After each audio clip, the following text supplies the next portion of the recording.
ইন্টারপোলের সহায়তায় সংযুক্ত আরব আমিরাতের দুবাইয়ে গ্রেফতার হয়েছেন সাবেক আইজিপি বেনজির আহমেদ। দুর্নীতি ও মানবতা বিরোধী অপরাধের মামলায় অভিযুক্ত সাবেক এই কর্মকর্তার গ্রেফতারের পর এখন আলোচনা কত দ্রুত তাকে দেশে ফিরে আনা সম্ভব।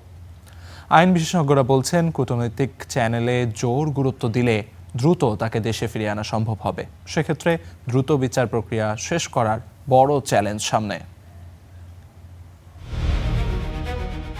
অবশেষে ইন্টারপোলের সহায়তায় দুবাই পুলিশের হাতে গ্রেপ্তার সাবেক পুলিশ প্রধান ও র্যাব মহাপরিচালক বেনজির আহমেদ।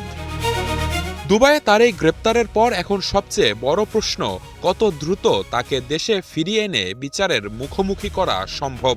কারণ তার বিরুদ্ধে রয়েছে ক্ষমতার অপব্যবহার ও বিপুল পরিমাণ অবৈধ সম্পদ অর্জনের গুরুতর অভিযোগ। অন্তর্বর্তী সরকারের সময় গঠিত গুম সংক্রান্ত কমিশনের সাবেক সদস্য নূর খান লিটনের দাবি, দ্রুত বেনজির আহমেদকে দেশে ফিরিয়ে বিচারের মুখোমুখি দাঁড় করানোর।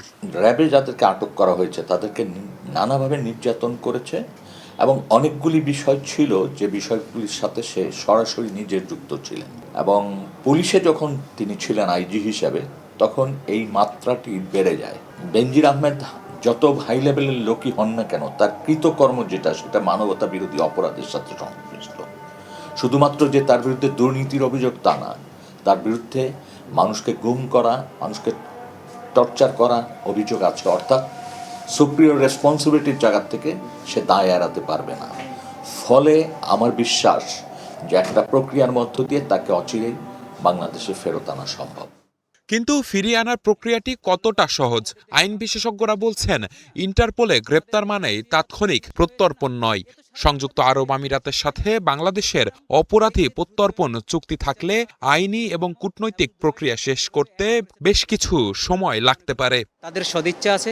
যদি আমরা আমাদের দেশের বিচার সম্পন্ন করে আমাদের সক্ষমতা দেখাই, পররাষ্ট্র মন্ত্রণালয় যদি তার অ্যাক্ট যদি খুব দ্রুত করে এবং যদি দ্রুত তাদের সাথে যদি চিঠিপত্র এবং তদবির যদি করে, আমার মনে হয় দ্রুতই আনা সম্ভব, আর আনা খুব জরুরি।